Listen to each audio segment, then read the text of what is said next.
Y la tarea la he marcado para mañana hasta las 5 de la tarde. No es un trabajo largo, más bien es bastante corto. Sin embargo, si alguien necesita un poquito más de tiempo, escríbanos en el chat que tenemos para ver si hay una necesidad de ampliar el plazo.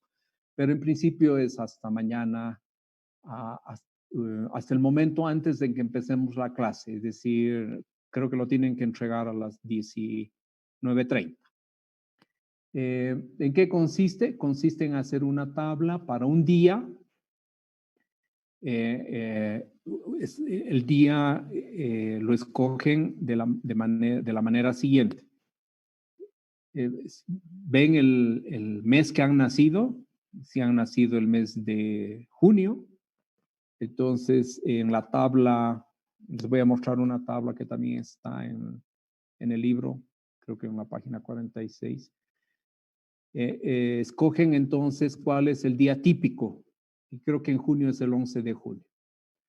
Entonces, para el 11 de junio, calculan la declinación para ese día y con la declinación hacen una tabla desde las 7 de la mañana, 7, 8, 9, hasta las 17 horas y aplican las fórmulas de la altura y de la azimut y tratan de obtener una tablita que les represente entonces. Y si quieren después, si utilizan el Excel, es muy fácil graficar eso. Pero el interés es de que tengan una pequeña tabla en la cual se refleje el azimut y la altura del sol para ese día, desde las 7 de la mañana hasta las 17 horas.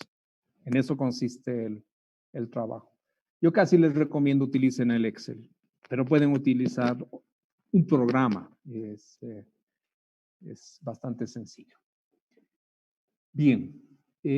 Sí, para la práctica simplemente el único dato es el mes de nuestro nacimiento y en base al mes del nacimiento escoger el día que corresponde, ¿no? El día típico. Y con eso, y obviamente el momento en que conocen el día típico, qué número es, calculan la declinación, ¿no? Y calculando la declinación, obviamente el otro dato, perdón, y lo dice en la tarea, es el lugar donde están ustedes. Busquen la latitud donde ustedes se encuentran. Eso en el Google tienen muchísimo, lo pueden poner con bastante precisión. Pueden utilizar el mismo Google Earth para fijar la latitud. Utilicen energía solar del Google Earth. Es un instrumento que ayuda muchísimo y lo van a ver un poquito más adelante. Bien, con esos datos entonces se construye la tabla altura azimut. No debería faltarles nada más. Muchísimas gracias, Catherine, que nos comunica que ya se pueden descargar todos los archivos. Confirmo que se pueden descargar. Mirna también nos confirma eso. Hugo nos pregunta cuándo dice que el sol ha culminado. ¿Significa que está en el cenit? Culminar significa en energía solar pasar exactamente por el meridiano del lugar. Si me permiten, voy a mostrarles. Creo que tengo. Deme 2 minutitos, voy a dejar de compartir. Creo que todavía tengo, no sé si está en esta. Sí, creo que está acá. Creo que tengo unas gráficas acá en esta presentación. Acá está. Bien. La Tierra está dividida en meridianos, que son estos ejes, estas circunferencias verticales, que están separadas exactamente 15 grados. Es lo que hace el uso. Es lo que llaman a toda esta superficie que parece el corte de una naranja, le llaman los usos. Y el uso 0 es el que está en Greenwich. Entonces, hacia el oeste son negativos, hacia el otro lado van a ser positivos. Creo que acá sí se ven, ¿no? Hacia el oeste negativos, hacia el este son positivos. Bueno, y Greenwich es el 0. Esto le llamamos el meridiano. Imaginémonos que el Sol se encuentra en este lugar aproximadamente. Entonces, hay un momento en el cual el Sol exactamente está perpendicular a uno de estos meridianos. A ese momento se le llama culminar, porque además coincide con el punto más alto de la trayectoria solar. A veces puede pasar por el cenit, eso es verdad, pero no siempre. Basta que pase por la longitud de ese lugar y vamos a decir está culminando. Y ese momento, la culminación, fijamos como las 12 horas solares. Para nosotros van a ser exactamente las 12 horas solares en el momento en el cual transita el Sol por el meridiano exactamente.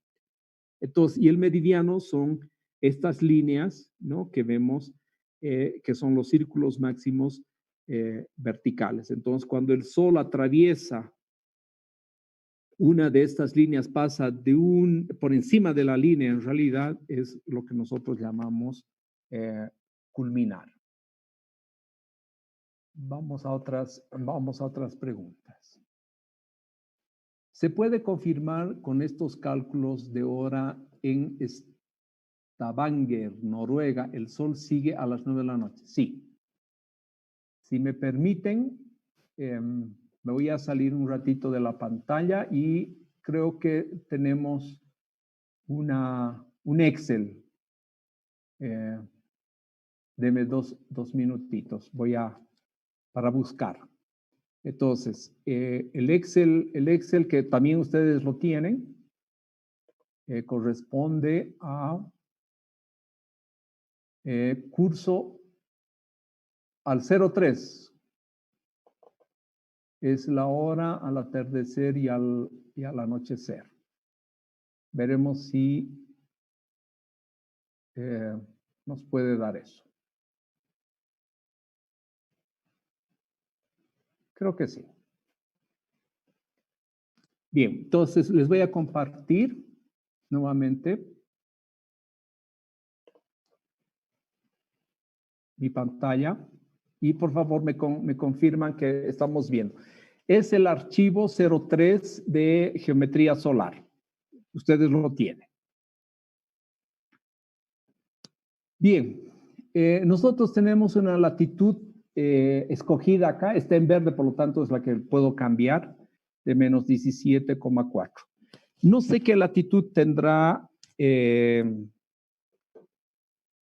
lugar en Noruega, pero es seguro que debe estar por encima de los 40 grados, 45 grados norte. Entonces pongamos acá, en esta latitud, 45 grados, suponiendo que se encuentra a esa latitud. Entonces, a 45 grados norte, el día 17 de enero, el Sol amanece a las 7 de la mañana. Para ellos es invierno, nos acordaremos. Anochece a las 16 horas, es decir, 4 de la tarde, casi a las 8 de la mañana, 7,5 es 7:30. Amanece a las 16,5, es decir, 16 horas con 30 minutos anochece y dura 9 horas.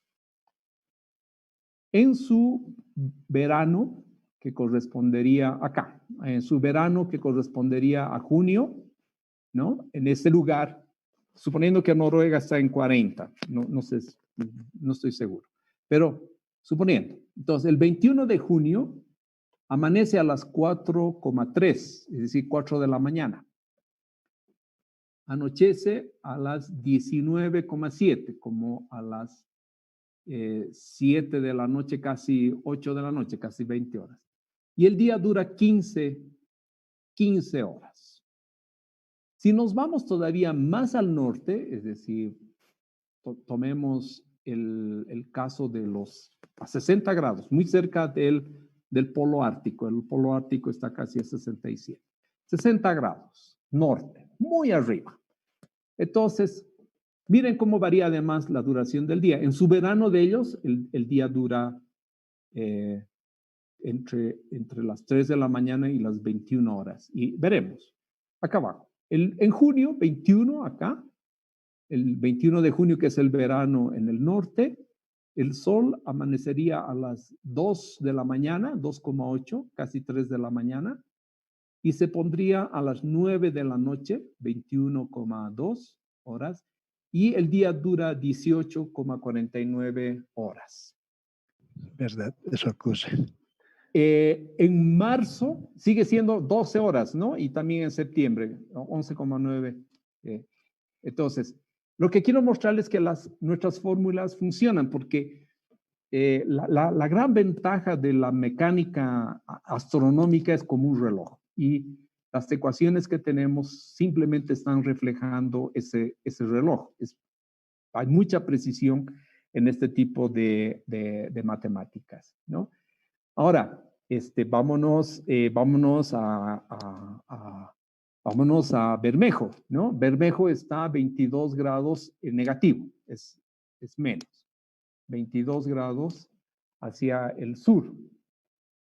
Y es bastante moderada nuestra situación, no es tan extrema como en aquellas latitudes, ¿no? Entonces, en marzo, el 21 de marzo, obviamente dura 12 horas, en todas partes el 21 de marzo tiene que durar eso, pero en junio, que es el invierno, 10 horas, y en diciembre, que es el verano, hace mucho calor, 13 horas de la duración del día. Entonces, quien determina justamente esta duración del día, ¿no? Y a la hora que amanece y anochece, va a ser justamente la latitud. Creo que Buenos Aires está más o menos menos 35 grados aproximadamente hacia el sur.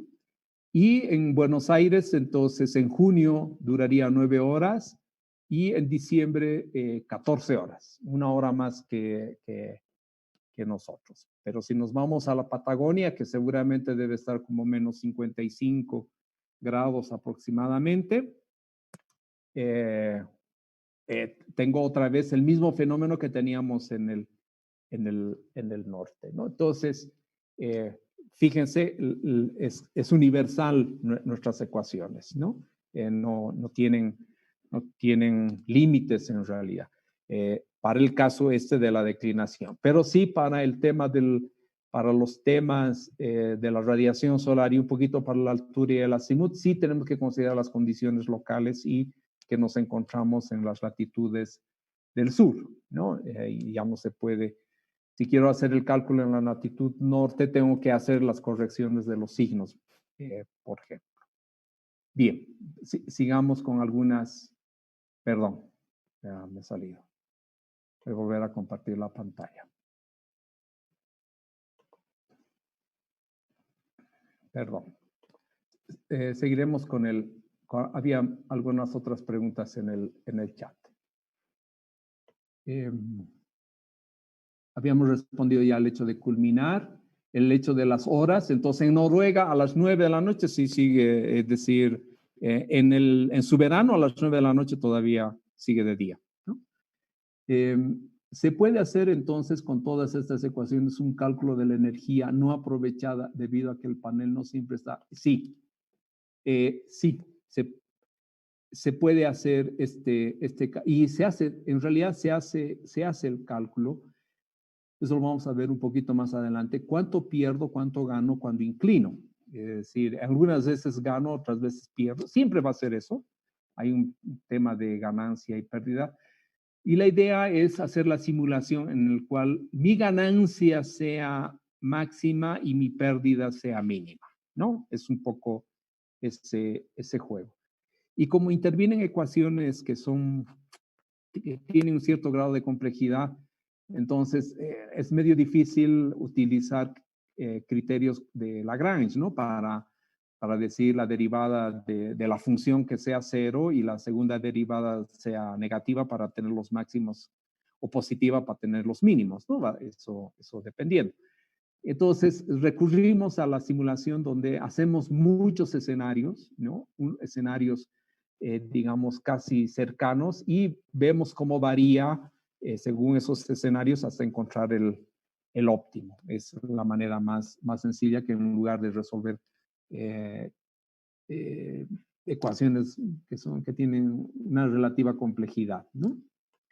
Pero la idea es esa, disminuir las pérdidas y las pérdidas, es decir, podemos saber cuánto estamos dejando de captar de energía solar. Eso sí podemos saber.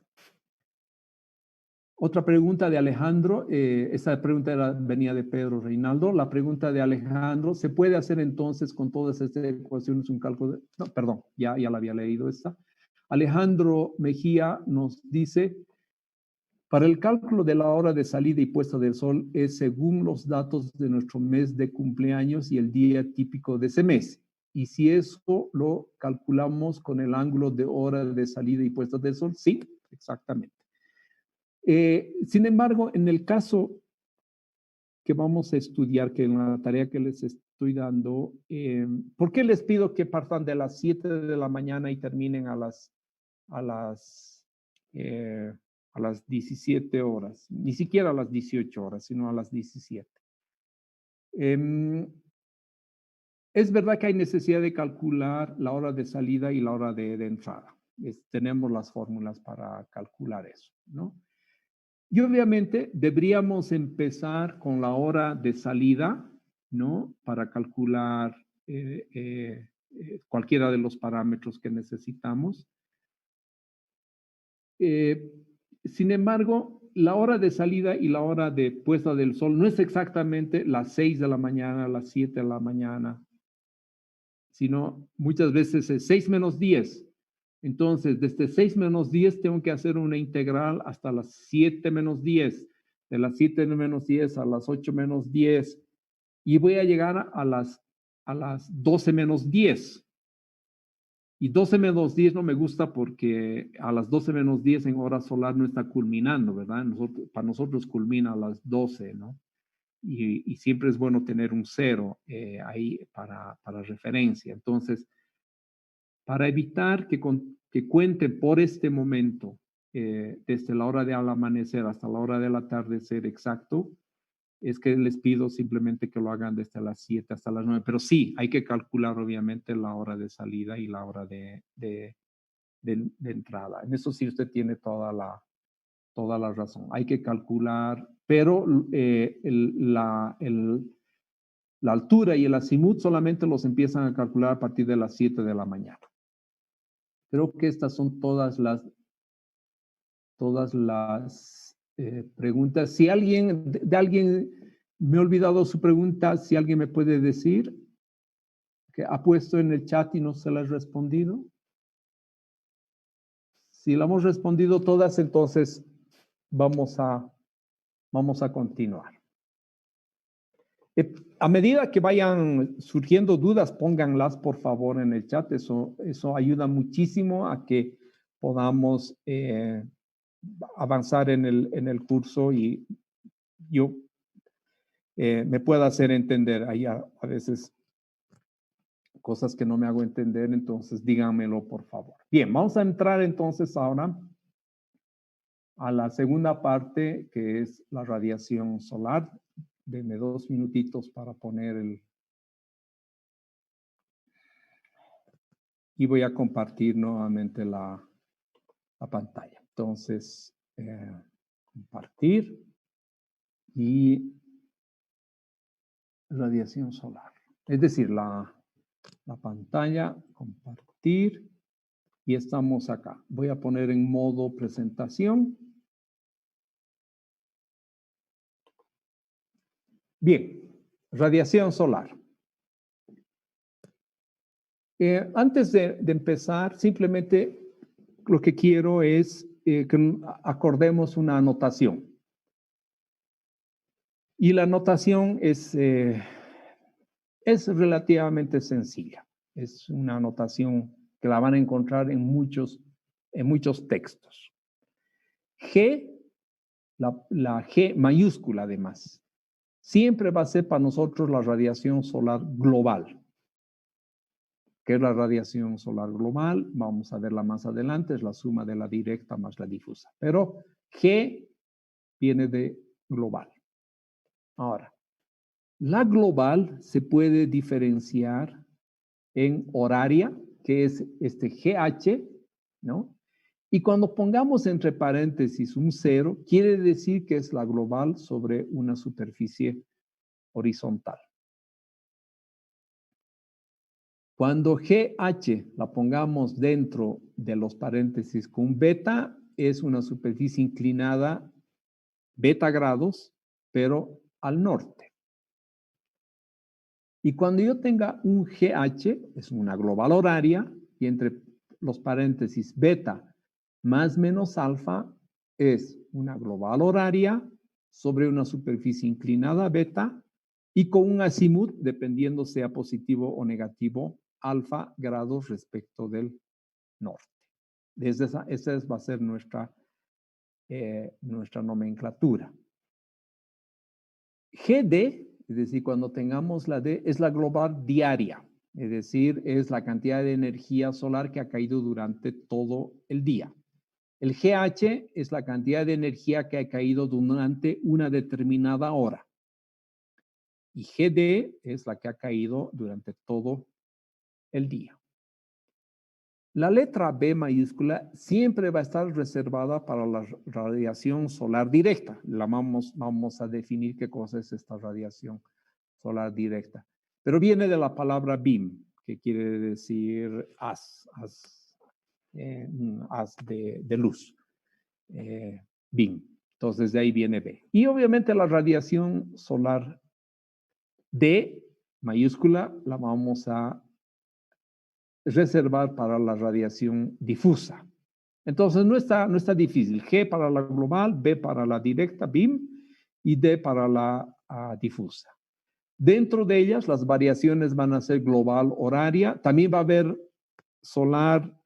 radiación solar directa horaria. También va a haber radiación solar difusa horaria, que van a ser GH, y también van a haber estas radiaciones proyectadas sobre una superficie horizontal, sobre una superficie inclinada, sobre una superficie además no solamente inclinada, sino además con otro tipo de orientación. Esta va a ser un poco nuestra nomenclatura. A un principio a veces uno se pierde, pero si toma atención, muy fácilmente se van a dar cuenta de esta nomenclatura. De manera general, entonces, G global, B directa, B sub 0, me estaba olvidando, es la extraterrestre. Siempre que encontremos un B sub 0 es la radiación solar extraterrestre.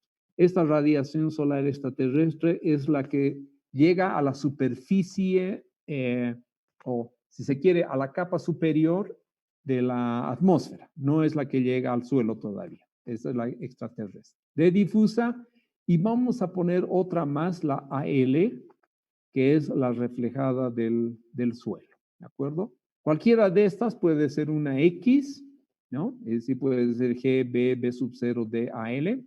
Y cuando ponemos el subíndice acá, en la primera línea que dice X, H o D sobre 0. Entonces puede ser la horaria, puede ser la diaria, y cuando es entre paréntesis es sobre una superficie horizontal. X puede ser también beta alfa, quiere decir inclinada en beta y con una orientación alfa. Y cuando no tenga absolutamente nada, ni H ni D, y sea solamente un X puro, para nosotros siempre va a ser la radiación instantánea que se va a medir en kilovatios por metro cuadrado, a diferencia de las otras que vamos a medir en kilovatios hora por metro cuadrado. Es decir, cada vez que haya un subíndice H o D es kilovatios hora por metro cuadrado, y cada vez que, si no tiene subíndice, es instantánea, es kilovatios por metro cuadrado. Bien, ahorita puede ser que les resulte un poquito confuso memorizar, pero van a ver que a medida que vayamos haciendo la práctica se van a ir dando cuenta. Unos ejemplos, si esto es DH, y es la difusa horaria, sobre una superficie inclinada 20 grados y 0 grados al norte. Está perfectamente inclinada al norte esa superficie, y sobre ella estamos midiendo la radiación difusa horaria, es decir, la que ha caído en una determinada hora. En la siguiente línea encontramos GD, 17 grados, menos 45. ¿Qué cosa quiere decir? Que es la global diaria, es decir, es la cantidad de energía total que ha caído durante el día, en una superficie que está inclinada a 17 grados y que tiene una orientación de menos 45 grados. Y acuérdense, negativos es hacia el este. Entonces, tiene menos 45 grados hacia el noreste de orientación. Esa es nuestra nomenclatura. De manera general, la ecuación general y fundamental en energía solar es que la global siempre es la suma de la directa más la difusa. Esas son las dos componentes que tiene la radiación solar sobre el plano horizontal. Esto está medido, G igual a B más D, siempre es sobre el plano horizontal. De una manera intuitiva, lo que les comunico es lo siguiente. Vamos a calcular la radiación, la vamos a estimar y también vamos a recolectar los datos medidos. Siempre por convención se hacen sobre una superficie horizontal. Todos los datos que tengamos se refieren a superficies horizontales. Ahora, lo que tengo que hacer es como la radiación, y hemos quedado, ¿no? De que, sobre todo la radiación directa, B, y algo de la radiación difusa funcionan como vectores. Entonces tengo que esos vectores proyectarlos sobre las superficies inclinadas. De eso se trata. ¿De acuerdo? Pero antes, siempre voy a tener las radiaciones sobre superficies horizontales. Cuando ustedes se encuentran en la literatura, la radiación solar en tal lugar es implícitamente, sabemos de que esa radiación está medida sobre la superficie plana. No hay inclinaciones. Y es esa entonces, esos valores que tengo que proyectarlos vectorialmente sobre las superficies inclinadas. De eso se trata este análisis de la energía solar. Bien. Ya habíamos dicho, cada vez que aparezca el H o el D, siempre voy a medir en vatios hora o kilovatios hora por metro cuadrado, ¿no? Ya sabemos además que cada vez que aparece el 0 es sobre una superficie horizontal. Cada vez que aparece el beta H es sobre las superficies inclinadas. Y cada vez que aparece el B sub 0 es la radiación horaria extraterrestre, ¿no? Hay un B sub 0 acá es instantáneo y acá va a ser horarios. Acá estas dos son sobre superficies horizontales y esta es la radiación extraterrestre que caería sobre una superficie orientada beta alfa. Siempre se escribe además beta primero y después alfa. Eso lo van a encontrar también en la literatura. Por alguna razón beta se ha quedado como la inclinación de los planos, beta, y alfa se ha quedado como esta especie de azimut. Tal vez por el AA y el alfa es que se ha adoptado esta nomenclatura. Y siempre es beta primero y después viene alfa. Obviamente, ¿de dónde viene el H y el D? Este H. Viene de integrar la instantánea. Esta es la energía solar instantánea, puede ser cualquiera. Puede ser la global directa, difusa, extraterrestre, o puede ser la reflejada. Y multiplicado por el diferencial de T, si yo integro esto en una hora, es decir, de T a T más una hora, voy a tener la horaria, H. Y voy a tener la diaria, la cantidad de energía total diaria que ha caído sobre este plano, cuando integre la instantánea entre la salida del sol y la puesta del sol. Así de sencillo. Y vamos a ver un poquito más adelante que estas integrales son muy sencillas porque son las integrales del coseno y del seno del ángulo horario, nada más. De eso se trata, de integrar el ángulo horario. Por lo tanto, estas integrales son bastante sencillas. Y vamos a comprobar que cuando hago la integral de manera horaria y sumo a las radiaciones, encuentro nuevamente la diaria, ¿no? Es decir, si yo sumo esta X sobre un día, voy a encontrar la XD de la diaria. A veces hay pequeños errores, simplemente es porque a veces nos hemos comido las colas, pero eso lo vamos a ir viendo más adelante. Otro aspecto para que no haya confusión, cada vez que hablamos de potencia o de radiación instantánea, o lo que llaman en la literatura la irradiancia, pero para nosotros va a ser radiación de manera general, siempre se mide en vatios por metro cuadrado, kilovatios por metro cuadrado, megavatios por metro cuadrado, en términos de potencia. Y en términos de energía, es decir, de integrar, de haber integrado la potencia en un determinado tiempo, vamos a utilizar vatios hora, kilovatios hora y megavatios hora por metro cuadrado.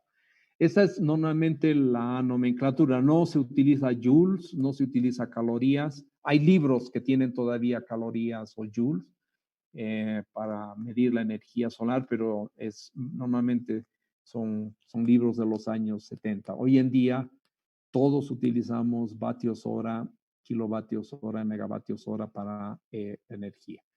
Y obviamente la ecuación fundamental sobre una superficie horizontal, la radiación global, siempre va a ser la suma de la directa y la difusa. Y vamos a ver en qué consiste estas dos radiaciones poco a poco. Bien, ¿por qué la radiación solar no es constante? Creo que todos lo sabemos de manera intuitiva, y es de que tenemos traslación. La Tierra tiene un movimiento de traslación. Para hacer la geometría solar, lo que hemos hecho es detener la Tierra y hacer más bien que el Sol sea el que gire, ¿no? Eso es lo que hemos hecho prácticamente.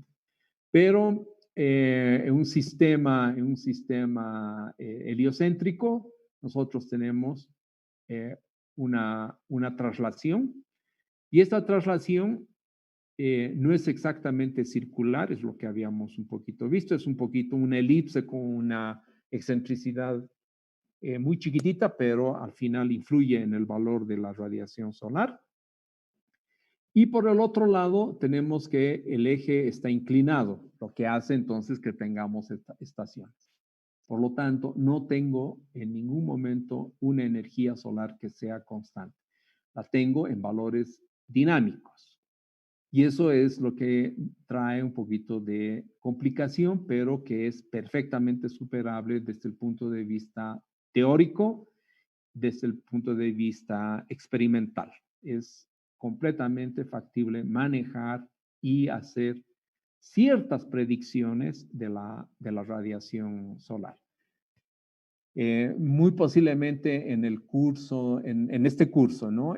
A la persona que le toca los sistemas fotovoltaicos conectados a la red, les va a poder explicar que el Comité Nacional de Despacho de Carga hace previsiones de la radiación solar para los días, por lo menos para el día siguiente, para las plantas de Uyuni y la planta de Yunchara, y también para la planta de Oruro, las tres plantas que están en este momento funcionando en el Sistema Interconectado Nacional.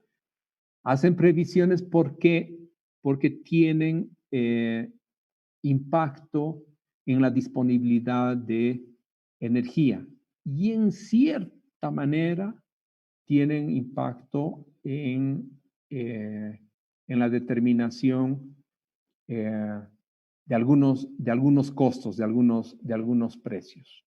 Pero fundamentalmente es el hecho de poder asegurar para el día siguiente disponibilidad energética.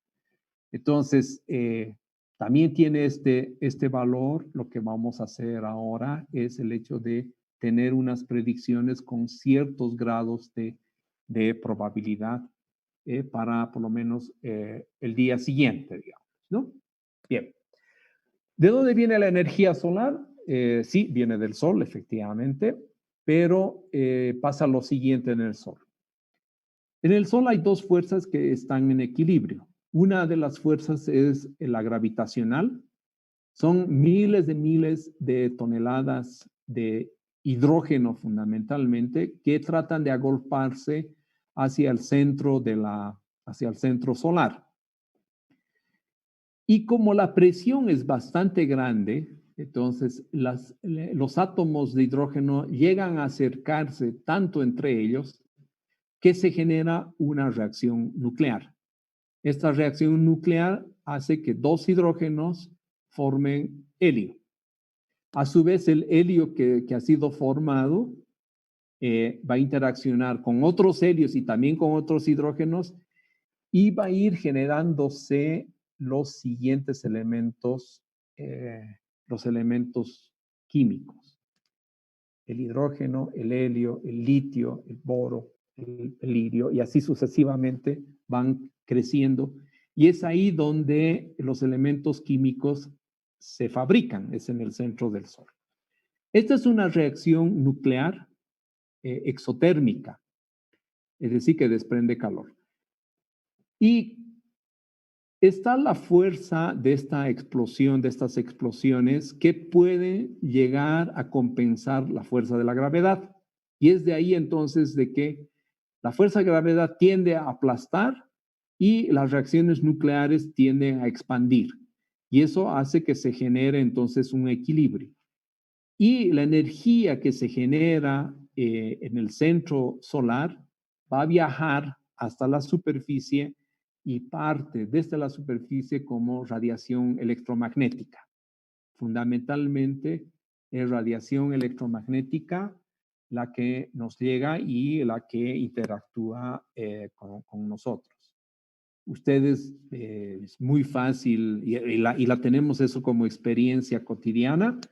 Ustedes pongan la mano al sol nada más y van a sentir obviamente algo de calor, ¿no? ¿Y por qué es electromagnética? Porque esa radiación que está llegando a la mano de ustedes está haciendo accionar las moléculas, las proteínas, bueno, en las moléculas fundamentalmente, y las está haciendo vibrar en la superficie de la mano de cada uno de nosotros. Y eso es lo que sentimos como calor.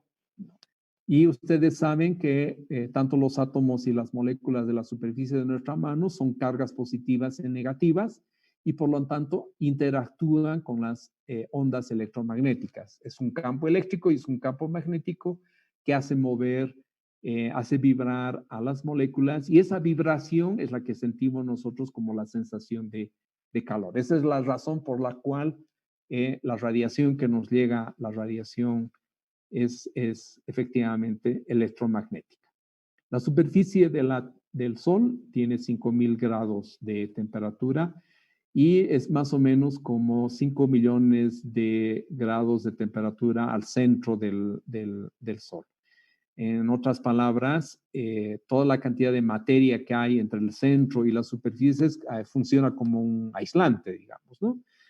Porque de 5 millones bajar así que se mantenga eso de manera estable es porque ese material, desde el punto de vista de transmisión del calor, es un aislante en realidad. Bueno, parte esa cantidad de energía solar de la superficie y nos llega a nosotros como ondas electromagnéticas y son ondas electromagnéticas fundamentalmente en el visible.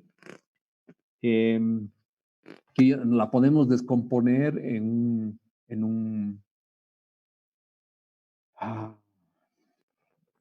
cualquier prisma, ¿no? Y vamos a ver los colores del arco iris. Esa es una de las características principales de esta radiación que nos llega. No son rayos X, los rayos X también son ondas electromagnéticas. Si nos llegan, son cantidades, pero muy chiquititas. Y no nos llegan tampoco ondas electromagnéticas demasiado energéticas. Nos llegan justo aquellas que nos permiten vivir sin destrozar en realidad los enlaces químicos, ¿no? Pues si destrozaran los enlaces químicos, no podría haber vida en la Tierra. Pero lo suficiente como para proporcionar ciertas propiedades a los objetos y nos permita a nosotros tener un aprovechamiento de esta fuente energética. Por otro lado, la radiación, ya habíamos dicho, se divide en la directa y la difusa. La directa es aquella que produce sombra y proviene fundamentalmente del Sol. Exactamente, acá vemos un redondo y dice radiación directa, es la que está proveniendo del disco solar. Y la difusa se va a dividir en tres categorías. La primera difusa es lo que llamamos la radiación circunsolar, es decir, la radiación que no produce sombra, pero que nace del disco, sino de la periferia del disco solar. A eso le llamamos la circunsolar. La radiación difusa que viene del cielo, exclusivamente, el azul, por ejemplo, que tenemos en el cielo, es un tipo de radiación. El color azul ya nos da una radiación electromagnética que es justamente de una relativamente alta energía, por eso es azul ultravioleta y es aprovechable esta energía. Y finalmente la del horizonte que es otra forma de radiación difusa. Sumo estas radiaciones y eso es lo que me va a hacer la radiación global que llega sobre una superficie horizontal. Esta es la radiación directa, es la que casi a veces no podemos ver al Sol y es la que nos produce sombra, es esta. Es decir, no podemos mirar al disco solar. Y si ponemos nuestra mano, va a producir sombra. En esta fotografía, además, estamos viendo la radiación difusa circunsolar, que es justamente la que está rodeando como si fuese un halo, ¿no? al Sol. Esa va a ser una de las radiaciones difusas. Y la radiación directa es la que está proveniendo exactamente del disco solar. Acá tienen otra fotografía de radiación directa y además de radiación circunsolar, radiación difusa circunsolar. Esta es la radiación difusa que la vamos a llamar isotrópica, que viene del cielo, este azul que viene del cielo. Y es una radiación muy difícil de predecirla inclusive, porque puedo tener días nublados como este, hasta la cordillera del Tunari, y tengo días nublados, ¿no? Pero sigo teniendo radiación difusa, solo que el valor que tengo en esta fotografía difiere del valor de esta otra que la tengo acá. Tengo también la misma radiación, fíjense acá con pocas nubes, ¿no? Y una radiación al fondo que proviene del horizonte. Y son valores bastante difíciles de determinar.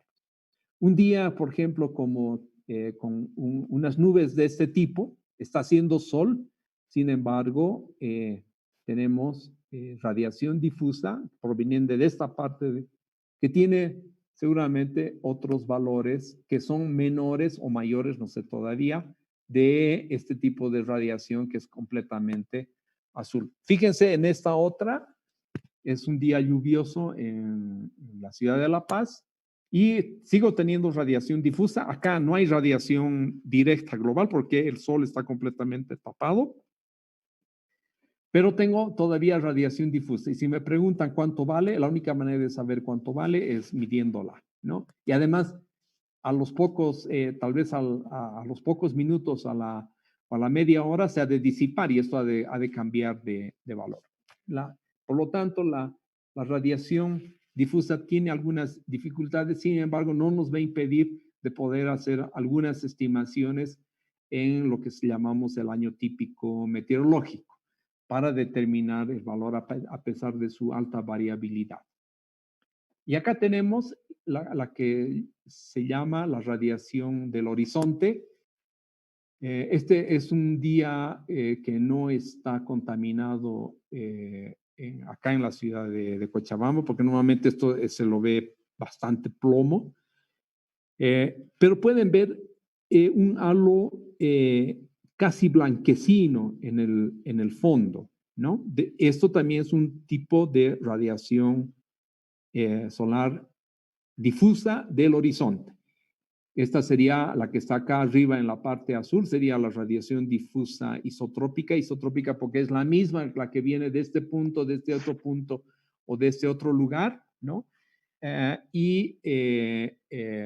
Por eso se le llama isotrópica como la segunda alternativa. Para hacer nuestros cálculos, lo más probable es de que nosotros despreciemos esta radiación, porque esta es muy, muy chiquitita. Hagamos algunos cálculos sobre la radiación isotrópica y hagamos la radiación circumsolar difusa para los cálculos que hagamos más adelante. Pero estas son las características de las tres radiaciones. Un poquito resumiendo, entonces tengo una radiación del horizonte, que la han visto ustedes. Tengo una radiación que proviene de la esfera celeste. Puede o no estar nublado, ¿no? Y finalmente la radiación directa que viene exactamente de el círculo solar y que produce sombra.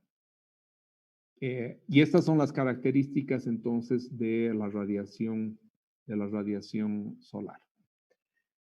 Para un poquito entender el estudio de la radiación, lo que vamos a hacer es vamos a quitar en un principio la atmósfera, que es justamente la que genera la radiación difusa. Si no hubiese atmósfera, no habría radiación difusa. Es justamente porque hay atmósfera que se provoca esta radiación difusa. Pero para facilitar y entender un poquito cómo funciona la radiación, de manera inicial, vamos a quitar la atmósfera. Para nosotros no hay atmósfera y solamente va a haber la radiación directa, la que viene exactamente del Sol. Para señalarles lo que les comunico, es decir, esto sería un día normal que nosotros conocemos, donde voy a tener radiación directa y voy a tener radiación difusa. La radiación difusa proviene del cielo completamente azul y hay algo de radiación del horizonte acá blanca en esta fotografía. Sin embargo, lo que vamos a simular es esto. Es una Tierra por el momento sin atmósfera y si no tuviese atmósfera veríamos de esta manera.